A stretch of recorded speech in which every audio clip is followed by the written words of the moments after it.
Moscow, CNN.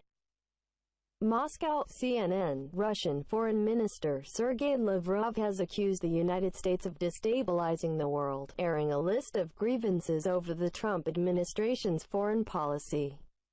Lavrov dedicated the opening of his annual press conference Monday to castigating the U.S., which is expected to soon issue a fresh round of sanctions against Russia over its interference in the 2016 U.S. election.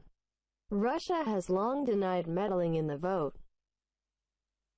Lavrov criticized the U.S. for issuing regular threats in relation to events in North Korea and Iran, saying they had further destabilized the global situation.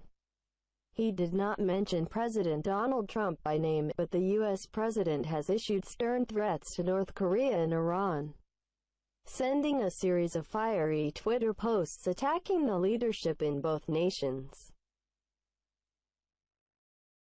Where any such agreements entered into. And so, yes, it was a marked change in tone from the foreign minister compared to what we saw a year ago when President Trump was inaugurated, where Sergey Lavrov, the Russian foreign minister, was looking forward to a new period of much better relations between the United States and Russia. Hasn't happened. It hasn't happened yet. All right, Matthew.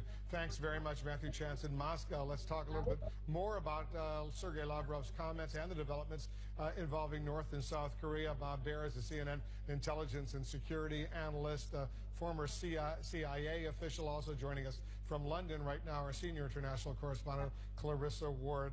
Bob, let me start with you. But before we get to the Russia issue, I want to talk about North Korea. I want you to listen to what Condoleezza Rice, the former U.S. Secretary of State, said. Listen to this. I think Kim Jong-un is turning out, much more so than I thought, to be actually pretty clever. The approach to the South Koreans was clever. The decision to go to the Olympics is clever. I think he is more isolated than his father was, perhaps certainly more reckless. I wonder sometimes if he really believes it when he says, I can destroy the United States, because anybody who tells him something he doesn't want to hear seems to get killed. So you agree with her assessment? Oh, I agree with her completely. These talks with South Korea are undercutting this administration's policy. This administration would like to isolate the North Koreans completely. The North Koreans have their missiles, have their bombs, and are, saying, let's be friends again. And if we lose the South Koreans on this, we don't have much.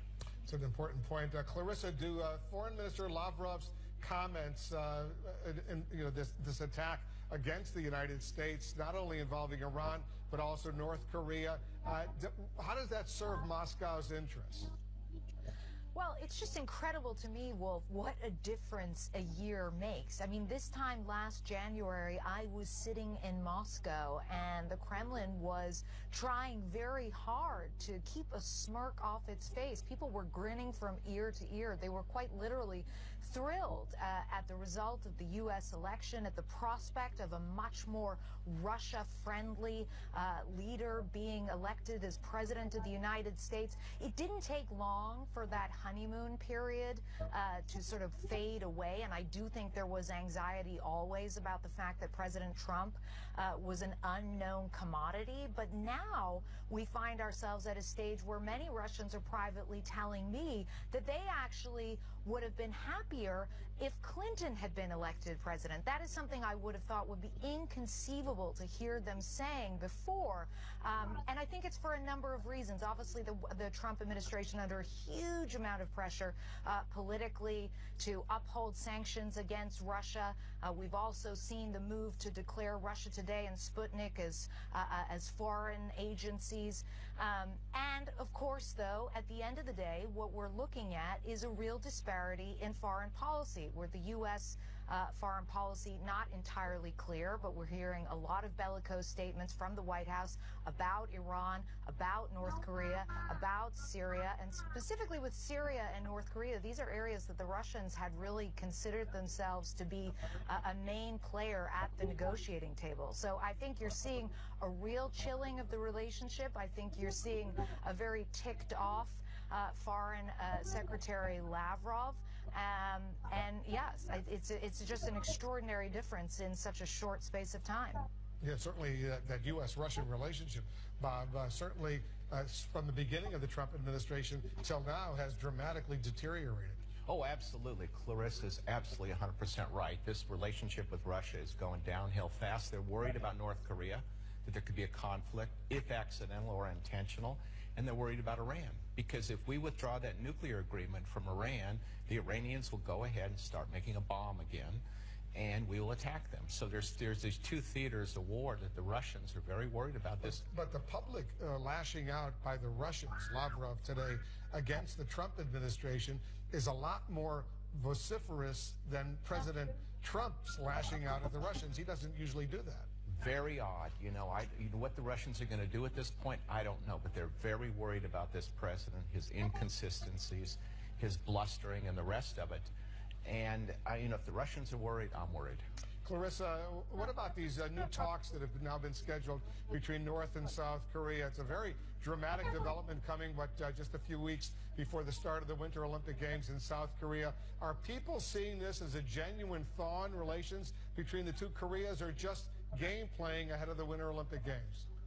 I think that there's a sense of optimism in some quarters. These are the first face-to-face meetings, Wolf, that we have seen between North and South Korea in 2 years, so they are not insignificant. And while it's all being done through the mechanism of the Olympics and sports, of course, diplomacy and sports often go hand in hand. I'm sure many people in the U.S. remember ping pong diplomacy between China and the U.S. during the time of Richard Nixon.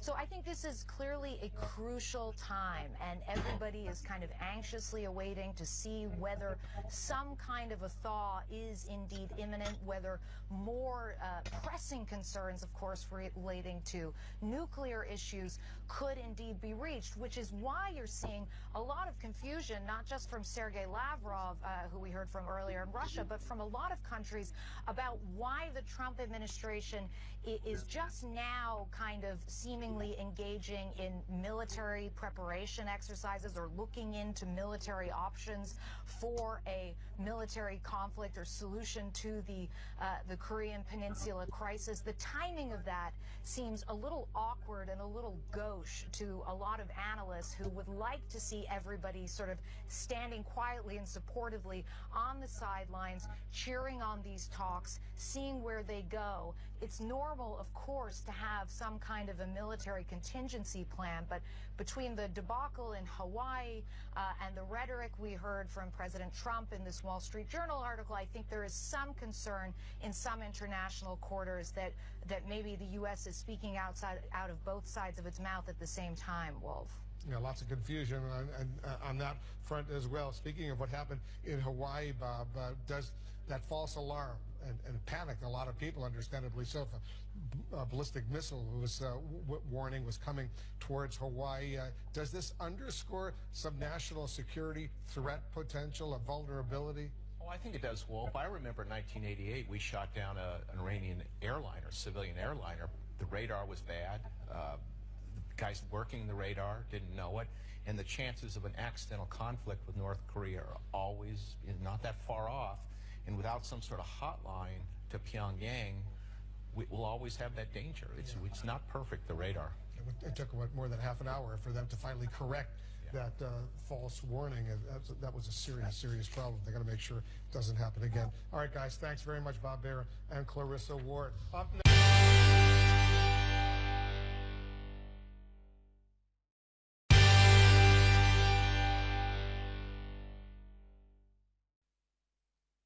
Trump has openly ridiculed North Korean leader Kim Jong-un on Twitter over Pyongyang's missile and nuclear testing and threatened military intervention. He recently lambasted the Iranian leadership for being repressive, brutal and corrupt, and supported anti-government protesters challenging the government in 6 days of rallies. Lavrov accused the U.S. of provoking tensions on the Korean Peninsula.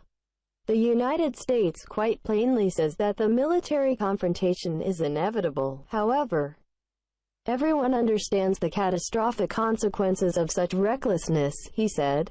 He also criticized the U.S. for expanding its military exercises around North Korea, which provoked a new escalation of tensions, while others were working through diplomatic channels to resume talks with Pyongyang.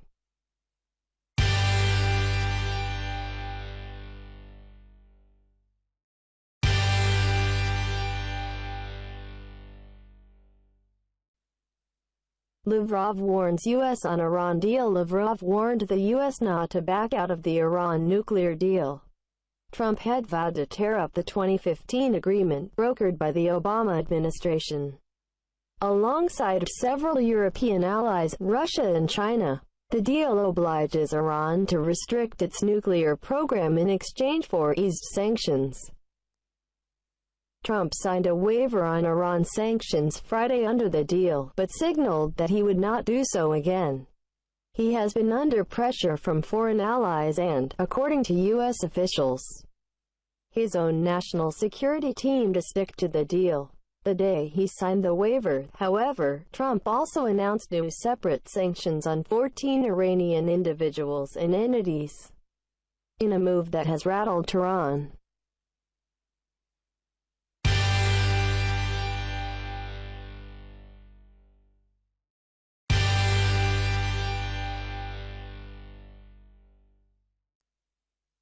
Lavrov said that U.S. threats to walk away from the deal would undermine any future agreement with North Korea.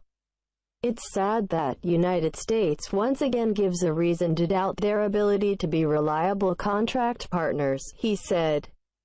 And if this agreement is being taken aside and Iran is being told, you stay within the frame of agreements but we will return the sanctions, well, put yourself in North Korea's place.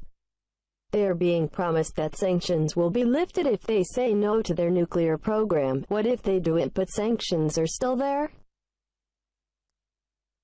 Relations between Moscow and Washington deteriorated in 2017, as several U.S. investigations into alleged Russian meddling in the 2016 election got underway. The U.S. tightened sanctions against Russia and closed several of its diplomatic compounds in the country, while Moscow forced the U.S. to cut back on its diplomatic staff in Russia.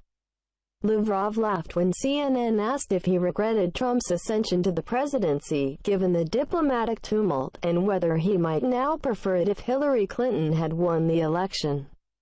This is not what diplomats do, regret something that has happened. We work with facts, and facts are what we have today. So we just do what needs to be done to advance Russia's interests under the current circumstances, he responded. U.S. officials have not publicly responded to Lavrov's comments. CNN's Emma Burrows and Lindsay Isaac reported from Moscow. Angela Dewan wrote from London. Stephanie Hollish contributed to this report.